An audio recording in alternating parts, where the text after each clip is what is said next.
many people never achieve their goals because they have too many toxic, negative, energy-draining people in their lives. And you have to have goals outside of your comfort zone that will challenge you, because in order to do something you've never done, you've got to become someone you've never been. And you've got to have a mentor who's experienced, who's been there, done that. And as a result of that relationship, because you can't see the picture when you're in the frame, Muhammad Ali said, "I'm the greatest," but he never won a championship without Angelo Dundee. And Michael Jordan never won a championship without Phil Jackson. So you've got to have someone that can see something in you that you can't see, that can take you to a place within yourself that you can't go by yourself.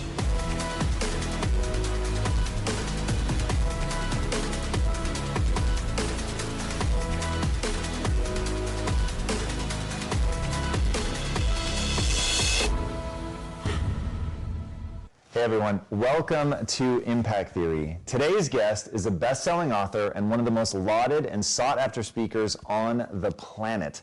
But nobody would have predicted that given where he started. Born on the dirty floor of an abandoned building, he and his twin brother were later adopted and raised as 2 of 7 children to a single mother who struggled to make ends meet. He was deemed teachable but mentally retarded when he was a kid, and classmates referred to him as the dumb twin. Despite all of this, however, one day, while shining shoes, he paid attention to the powerful words of the motivational tapes one of his most successful customers was listening to. The message made him realize that with enough effort, he could turn his life around. He began reading and drinking in as much wisdom as humanly possible, and after years of relentlessly improving his skill set and receiving encouragement from mentors, he stepped into what he now calls his power voice. Since then, he has hosted popular national TV and radio talk shows, won a Chicago area Emmy, spoken to crowds as large as 80,000 people, written best-selling books, and received the National Speakers Association's most prestigious award, the Golden Gavel. He was named by Toastmasters International as one of the top 5 outstanding speakers in the world, and he's been featured by NBC, Success Magazine, Inc., and the Washington Post, to name but a few. So please, help me in welcoming the man who refused to accept the limitations placed on him by others, the multiple-term state representative for Ohio, who can count AT&T, Disney, and IBM among his staggering client roster. One of the most powerful orators and teachers of our time, Les Brown. What's up, buddy? Thank you. How you doing, man? Very thank you. Thank you. It's a pleasure to be here. Dude, it is so good to have you. You are an unparalleled motivational preacher. And I use that word very intentionally. You have a way of conveying a message with such chills-inspiring, goosebump-giving power. It's really, really extraordinary to witness, and becomes all that much more powerful knowing that you didn't start there, that wasn't sort of naturally, your beginning, and you've called life a battle for territory. Yes. What do you mean by that? That the things that you get in life, Frederick Douglass said, we might not get everything that we fight for, but everything we get, it will be a fight. And I love the quote that life is a fight for territory, and once you stop fighting for what you want, what you don't want will automatically take over. Like getting ready to come here to see you, I want to just, first of all, thank you for the great work that you're doing. I watch you and I study you, and you have had some incredible guests that impacted my life. And preparing to come here, I'm being treated by Cancer Centers of America for 4th stage cancer, which I've been kicking cancer's butt for 27 years. And I've been working on getting a 6-pack before getting here. I still got 1 pack. And I've been working to get some muscles so I can wear my t-shirt, but they weren't large enough, so I wore a long sleeve. That's amazing, man. Talk to me about cancer. You've had such an upbeat attitude about it. It's really pretty extraordinary. Was that your initial reaction? Did you go through a trough of despair when you first got diagnosed? Like, how have you framed that? Dr. Alfred Golson, who has since passed, was a very unusual guy. And he told me, he said, Mr. Brown, you have cancer. I said, can you give me a second opinion? He said, yes, and you're ugly too. I said, oh my God. So I didn't have a chance to have fear because, those three words, you have cancer, three of the most feared words in 7 different languages. I saw it as a fight. And from that time to this time, my PSA was 2,400. And that stands for prostate-specific antigen, and now it's below 0 and metastasized to 7 areas of my body, which was a good thing because 7 is my lucky number. Okay, so I never was fearful that I was going to die from it, and I think that I read something by Dr. Norman Cousins. He wrote a book called The Biology of Hope, and he talked about the fact that when something happens to you, you don't deny it, you defy it. And I was defiant that I'm going to beat this, I'm going to handle this. That there are people who many times when something happens to them, that they embrace it from a place of fear and it takes them out. And L.C. Robinson said, things may happen to you and things may happen around you, but the most important things are the things that happen in you. And you have to stand up inside yourself and deal with it and handle it. So fortunately, that never bothered me, but I had sciatica pain. That had me speaking in unknown tongues. And I was in a wheelchair for several months, speaking from a wheelchair. And it was something that I dealt with that frightened me. Will this ever end? It was 24 hours. I lost a lot of sleep. It was exhausting, going from all types of specialists in and out of the country.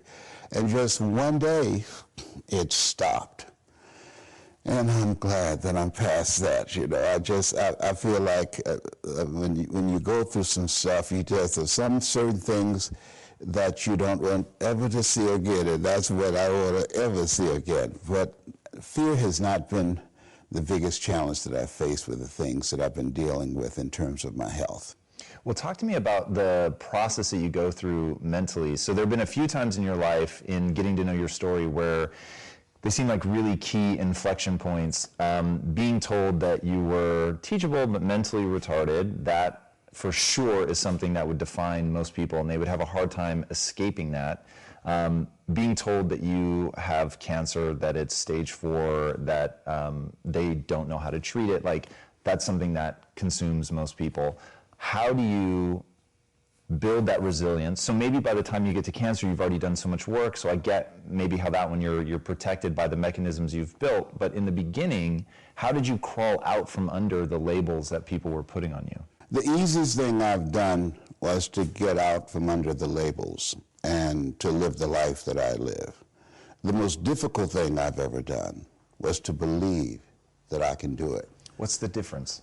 The difference is that when you don't know what's impacting you, and it's something that's holding you down and you're not aware of it. The great anthropologist Margaret Mead was in a restaurant in London, and a guy was serving her and said, "There are several Americans here tonight." And she said, "Is that right?" "Yeah." So let me know when you serve them dessert. I'll tell you exactly how many are here. He said, "Oh, you couldn't possibly." And so he came back and said, "Okay, I've done it." And she got up and she walked around and she came back and she said, "There are around 25 here." And he looked at the roster. "How did you know that?" So in America, we eat differently from you when we eat a dessert. You eat it from the crust toward the tip. We eat it from the tip toward the crust. When you eat a slice of pie, how do you eat yours? Definitely, yeah, from the tip back to the crust, for sure. Yeah, okay, and so there are things that when you, in my situation, when you live in a dominant culture that is designed to destroy your sense of self and your belief in yourself, and you have to learn ways in which you can begin to connect with this power that you have within yourself to handle where you are. The key is to be constantly in a perpetual process of discovering the truth of who you are and fighting constantly to look for ways in which you can escape the inner conversation. I speak to audiences around the world, and I train speakers as well, and I tell them that When you speak, that there's an objective that you want to achieve when you speak to an audience, because how people live their lives is a result of the story they believe about themselves. So you as a speaker, when you speak in this program, when people see you, what you do is distract, dispute, and inspire. You distract people from their current story with your guests and the questions that you ask. Through the process of the ongoing questioning and the way in which they respond and the things they have learned, you dismantle their current belief system and inspire them to create a new chapter with their lives. And so, but that's an ongoing process of constantly interrupting that conversation, what psychologists call your self-explanatory style, because life is going to beat up on you in so many ways, and many things, they come back, negative thoughts and how you feel about yourself, they don't die. They come back once you stop doing the maintenance work on your mind, listening to motivational messages, going to seminars and workshops, spending time quietly listening to the still small voice within. Who am I really? Is this really me? Am I giving my best? Am I just reflecting what's around me? Because all of these various things affect how we show up in life. And so having a strategy to continuously find ourselves reaching higher.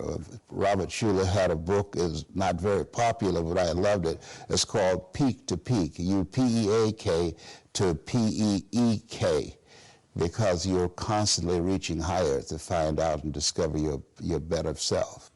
Yeah, I want to talk about that difference between, so you have the notion of figuring out who you really are, and I assume you mean beneath the labels. So people Yes. are telling me that I'm not smart, but that's not necessarily true. Mm-hmm. So I want to get down to that layer of what I'm really capable of. But you also talk about, we have this profound ability to change, and you talk about people needing to be relentless, like to relentlessly pursue that growth.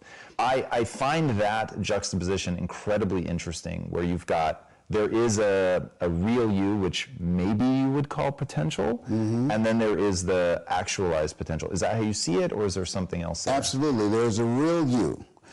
Richard Wright said it best. He said, the impulse to dream has slowly been beaten out of me through the experiences of life. So when you live in a culture that is designed to destroy your sense of self, where you are marginalized, where you have a feeling of being hopeless and powerless, and you're terrorized. I remember going downtown with my mother, and I saw a water fountain. I think I was about 5 years old, and I ran and I drank from the water fountain. All of a sudden, she grabbed me by the neck and said, "Don't you ever do that again," and start punching me in the back of my head and my face, and got me down on the ground, was punching me relentlessly. And I said, "Mama, please, it's me, Mama, it's me," with this crazed look in her eyes. And then a white policeman came, and he had a nightstick in his hand. He was hitting it in his left hand. Oh. He said, "Okay, all right, you beat that little nigger boy enough.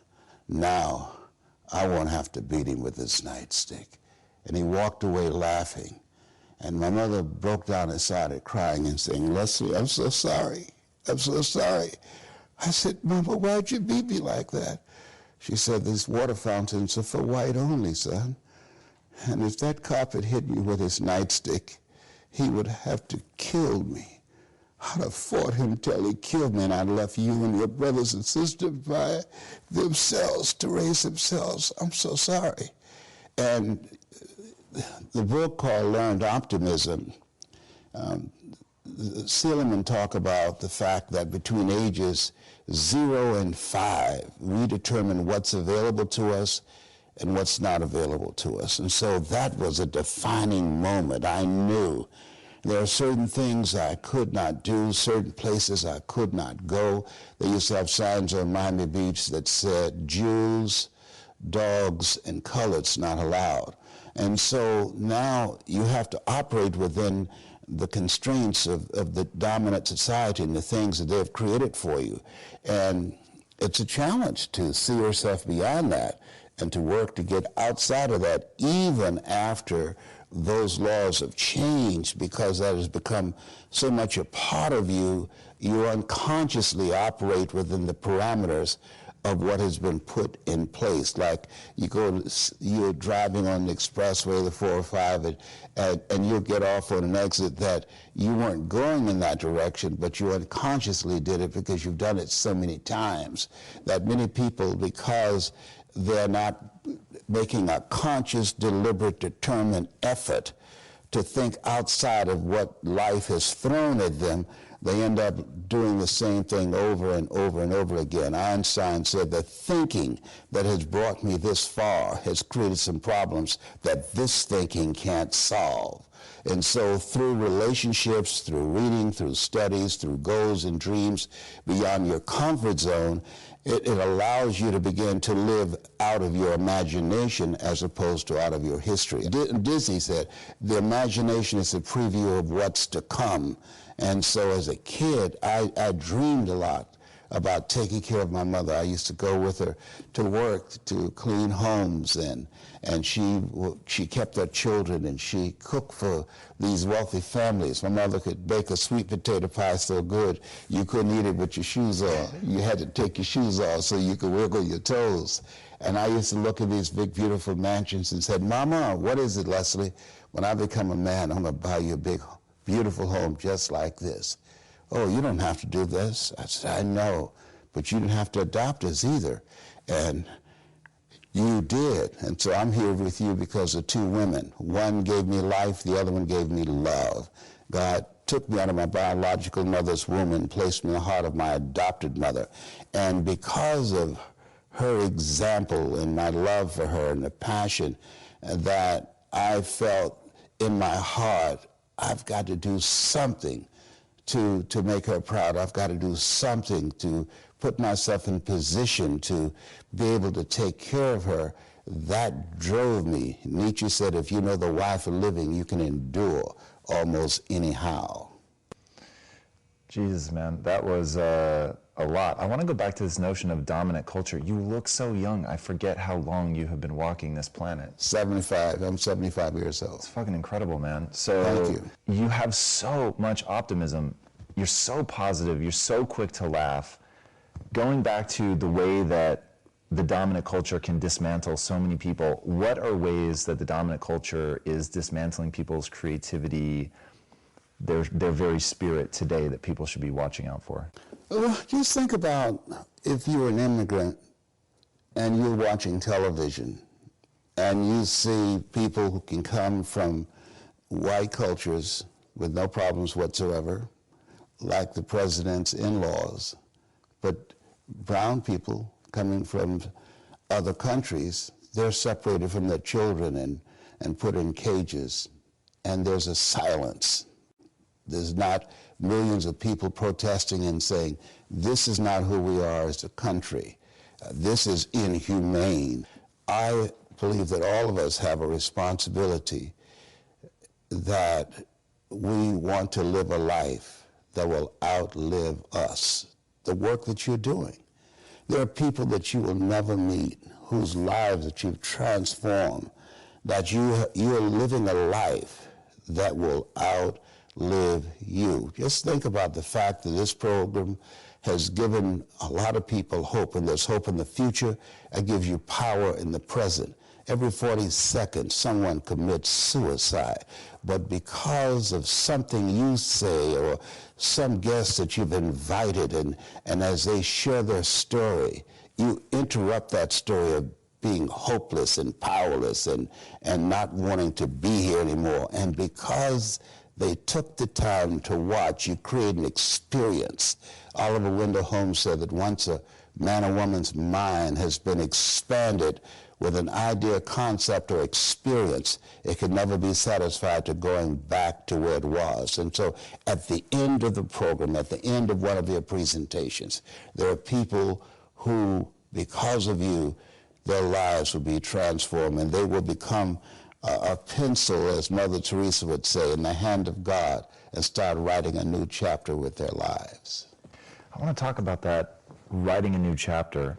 So you've talked about the little voice that people have, the need to create quiet space to hear that. Combine that with the notion of the culture sort of chipping away at people, and whether it's based on race and oppression, or whether it's just the school system teaching you to be a good cog in the machine, or whatever other things people have to fight against.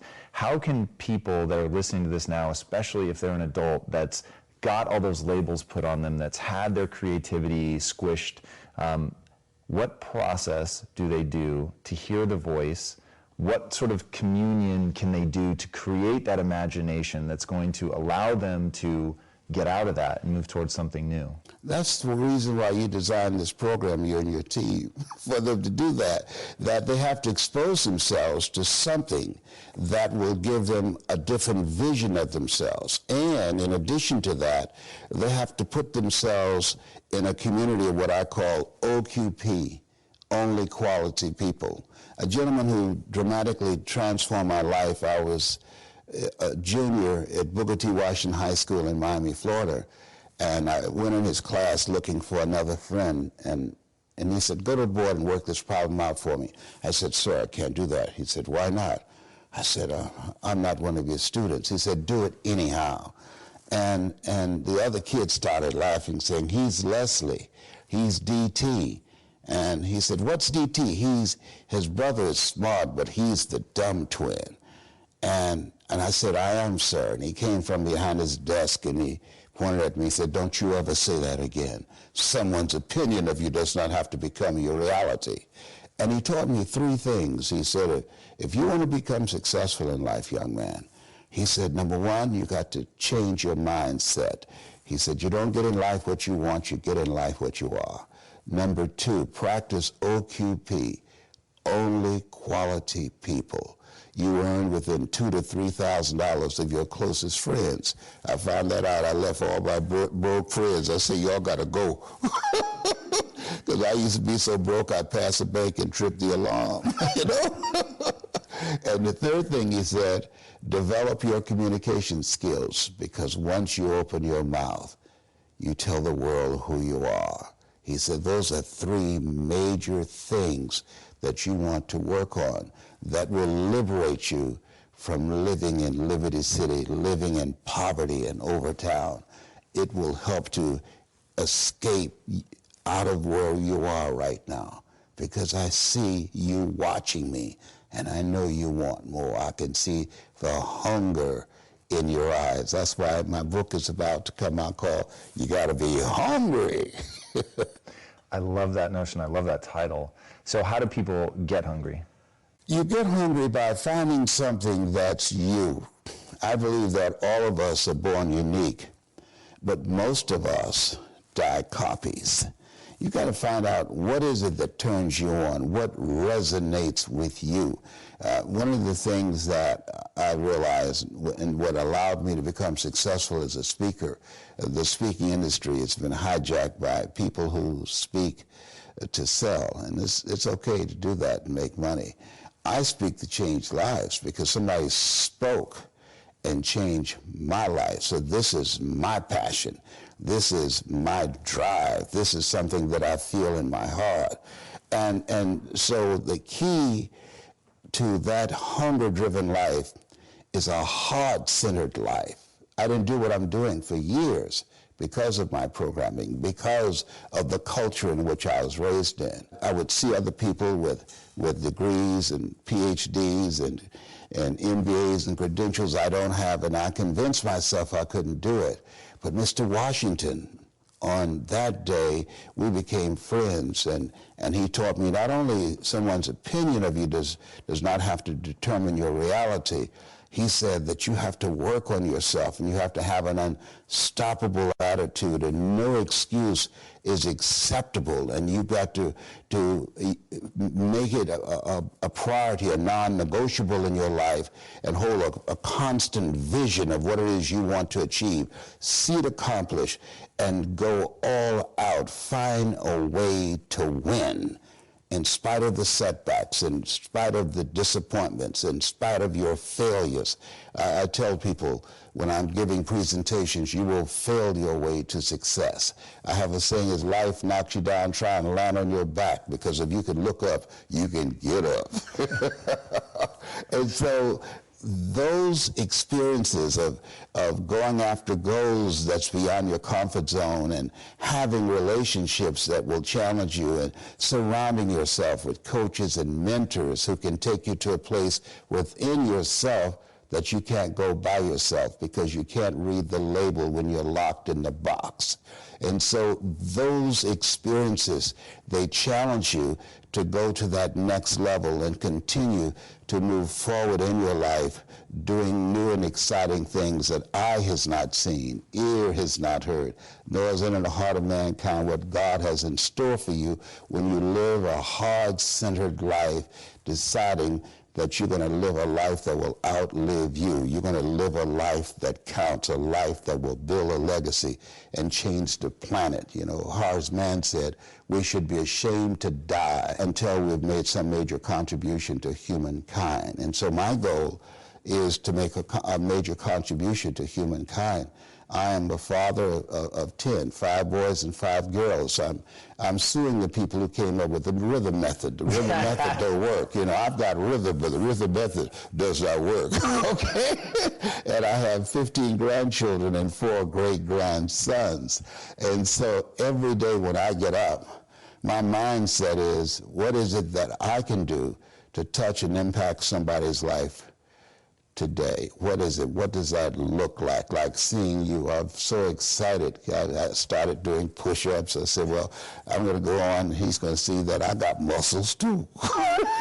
Man, what you've done with your mental muscles is so extraordinary. I don't know that you need to worry about anything else. Talk to me about your grandkids, your great-grandkids. Like, if you had just an hour to spend with them, what would you give them in terms of setting them up the way that Mr. Washington set you up? Like, what are those core principles that you think are most impactful? One, get to know yourself. That I believe that we're taught, be ye not conformed to this world, be ye transformed by the renewing of your mind. Is because, what does that mean? Like, that sounds slick as hell, but I don't actually understand. I know it. What it means is that don't live the life that has been given you. By the culture, by your parents. By their circumstances, by the people that's around you. That Sidney Poitier wrote a book called The Measure of a Man. And he said, when you go for a walk with someone, something happens without being spoken. He said, either you adjust to their pace or they adjust to your pace. Whose pace have you adjusted to? And so there are things that we pick up and we think that they're our choices, but they're choices that we've been programmed by life to do. When we leave our homes in the morning, we're bombarded with over 6,000 advertising hits through Facebook, through Twitter, through Instagram, through television, through our phones and through our communities, and through the computers. And so all of these things are impacting us every day.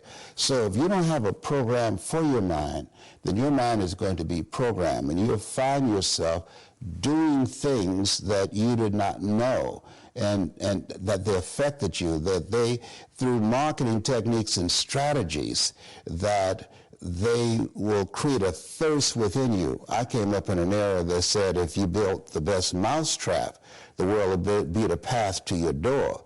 But if you know marketing, people will sleep outside your store to buy a telephone they've never touched or seen. But because of the marketing, they said, I got to have that. And when they get it, it's a smartphone, but they're a dummy because they don't know how to work it. And that is me. I got a smartphone, but all I can do is do text messages on it. Hey, that's already pretty good. All right, so we've got our grandkids in a room. We tell them, don't be programmed by the culture. You got to figure out who you are. Got to get to know yourself. You want to spend time reading. Reading is very important. Give me some powerful books. One of the books I enjoy is by my mentor, Mike Williams. He saw this Les Brown before I saw him. I was a disc jockey at WVKO radio station in Columbus, Ohio. And he said, hey, Brownie, I said, yes. He said, you know why you go see Robert Schuller and Tony Robbins and Zig Ziglar? I said, because I like their message. He says, no. He said, that's who you are, man. You can do that.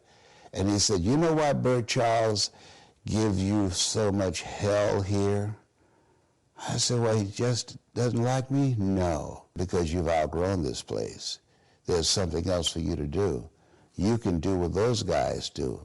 But at that time, I was suffering from possibility blindness. I couldn't see it. I had the conversation in my head of being labeled educable mentally retarded and failing twice in school.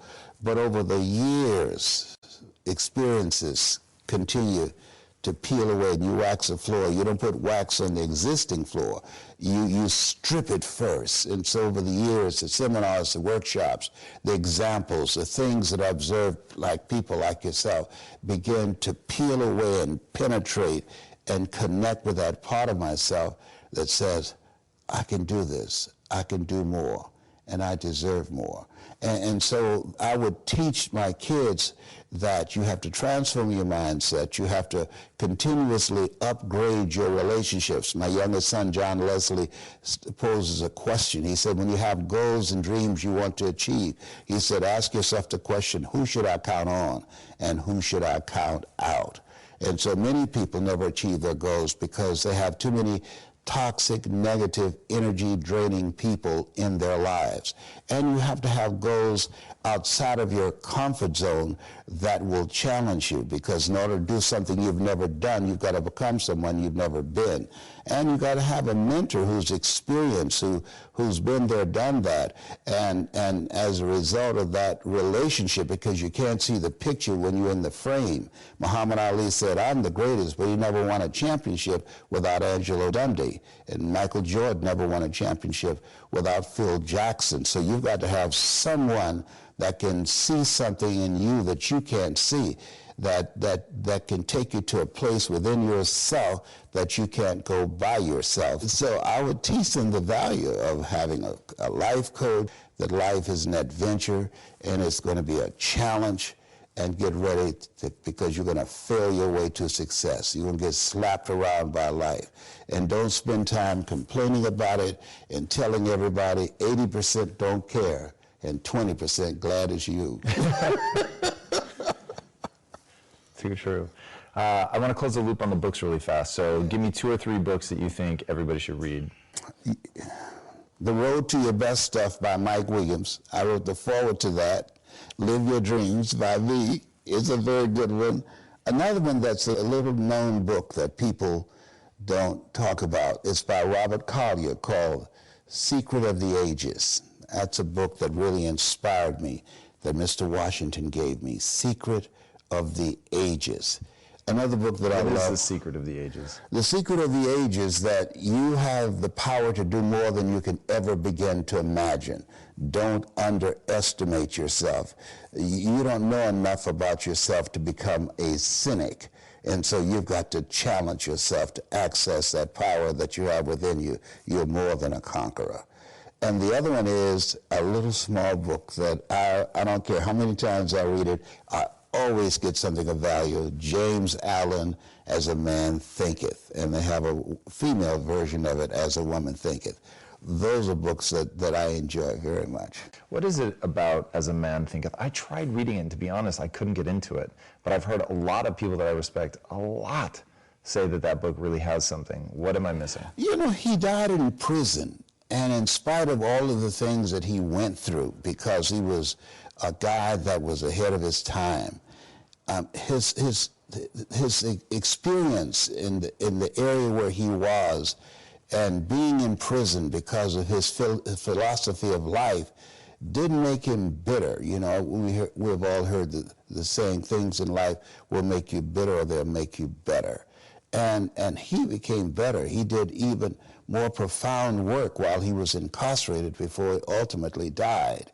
And so his focus on the value of not only just changing your mind, but having a program to do maintenance work on your mind, because those negative thoughts will come back with a vengeance. Once you stop the ritual of whatever you're doing, that will hold those negative thoughts in check. Negative thoughts are like weeds. You can't kill weeds. You can hold them down for a minute, but once you stop doing the things to overpower those negative thoughts, because we've been taught to dislike ourselves, that if I say to you, Tom, you can't do this show, you just don't have what it takes. You have a face that only a mother could love, Tom. You can't do this. Then MIT did this study, and somebody else has to come along and say, Tom, don't pay any attention. You can do it, Tom. You can do this. Don't listen to him. You can do this. Listen to me, Linda. You can do this. 17 times to neutralize that one time. And so when we think about him and his work, and he did a lot of profound work, it's focused on how to begin to get under those conscious thoughts and impact that subconscious mind to create an ongoing process of renewing how we see ourselves. Yeah, I want to talk about that process. I think that's really powerful. It's a great analogy that the negative voice is like weeds. They're going to keep coming back, and the moment that you stop tending the garden, you're going to be in trouble again. What does your process of tending the garden look like? What do you do on a daily basis to keep it clean? Well, we've developed a program called 4 Steps to Greatness, and it's a cyclic process. One, self-awareness, where you constantly, every day when I get up, I read. I get up, and there's a scripture I love, because all things work together for good for those who love God and for those who are called according to his purpose. And so I meditate on that, and I visualize myself doing some good stuff in the planet. The next step is not only self-awareness, but the next thing is self-approval, that you have to have a program that will increase your sense of self, reading, doing good work, volunteering, constantly looking for ways in which you can improve all the dimensions of your life, being a better father, being a better husband, a wife, or being a better person, because we want to have a holistic approach to life. Because if your achievements outgrow your sense of self, you will unconsciously engage in self-destructive behavior. And we're witnessing that now on a national level. Yeah, you're touching on the thing that I find maybe most distressing in life. I want to know about your mom and how you were able to see her so well in the way that, you know, this kid couldn't see his father. What was it about your mom? You've quoted Abraham Lincoln as saying, everything that I have or ever will have is a result of my mother, and you said you feel the same way. What was it about her spirit, what she did, that so impacted you? One, I believe that she lived a heart-centered life, because I don't feel I was given away. I've never done a search for my birth parents until recently, because of these various advertising on television, you know. And they said something happened to you or some of your children, you want to know if this is something that runs in your family. But a reporter asked her one time, how did you know, as a single mother, 3rd grade education, that you could raise 7 children by yourself? And her response was, I just felt that the Lord would make a way somehow. And so whenever I go after a goal, even though I don't have the money, even though I don't have the resources, even though I don't have the connections, I remember sending one of my messages to Gunther Raker, who had a commercial for Tony Robbins' Personal Power every 30 minutes on television. So I sent them one of my motivational cassette tapes at that time. And they sent me a letter back, said, you got an inspiring story, but you're black. And I wrote back and said, thank you for telling me. I never would have known that had you not reminded me. At the end of it, I wrote, I'll see you from the top. Okay. And so, because my mother she made a way out of no way. She promised our birth mother, she said, our birth mother, Mr. Moss, said, your mother was confronted by your birth mother. I took her in Liberty City on 62nd Street in this abandoned building. And word was this lady had twins and didn't want them separated. And when I brought Mamie in there, my mother, your birth mother got up and got in her face and got close to her nose and said, are you the one? Will you take good care of my boys? And Mama said, yes. You promised never to separate them? She said, yes. You're going to be good to them? She said, yes. I promise you, I swear to God, yes. And he said that there was a look of determination on Mama's face as she was holding us in a light blue blanket coming out of there, that she was going to do this no matter what. So I learned to become a no matter what from my mother, and I learned the power of faith and of relationships. She never met a stranger. She would talk to anybody, talk to a telegraph post, you know. And I admired how when things happen, that when she lost her job, she couldn't work anymore. And she started selling homebrew and moonshine to keep food on the table. And she was arrested, you know. She went to jail for us. And I was 10 years old, and they said I was an old man because I became a man then. I sold copper and aluminum at Pepper's Junkyard. I cut grass, I shined shoes, I sold newspapers to provide until Mama came back. And when she came back, because I opened the door, because this guy who came to a house, and he was what you call an undercover agent today. During that time, we called him a stew pigeon. And he said, I want to surprise your mother. Don't let her know that I'm here. I've got some friends. I want to meet her. And I opened the door, and he threw me against the wall, and he hit me. And they went in the back, and they brought Mama out in handcuffs, and she said, I told you never open the door without letting me know. And I said, I'm so sorry, Mama, I'm so sorry. And when she got out, she never mentioned it. She never brought that up. But Mama, she sacrificed.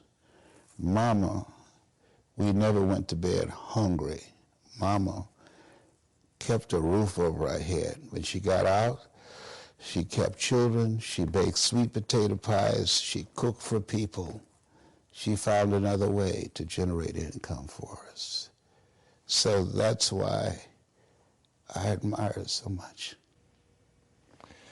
Yeah, that's incredibly powerful. You have really lived that in your life, which is extraordinary. You told one story one time, which I was really moved by, about the by any means, being relentless, not stopping, not making excuses, selling door to door. And you and another guy started at the same time. I think it would be really powerful, especially given that context of how much your mother planted that seed in you. Yeah, this is a time where you have to be hungry because according to the Department of Labor, over 20,000 people lose their jobs every month and being replaced by artificial intelligence. And so I used to sell television sets, or a guy named Sam Axelrod, knock on the door, hello, hi, would you like to buy a good working television set? No money down. They say, no, you're going from door to door. And he would call the guys together when it gets so late and say, okay, we gotta go.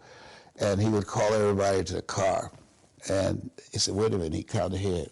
Hey, Leslie's not here. And I could hear him saying, "Hey, Leslie, come on to the car."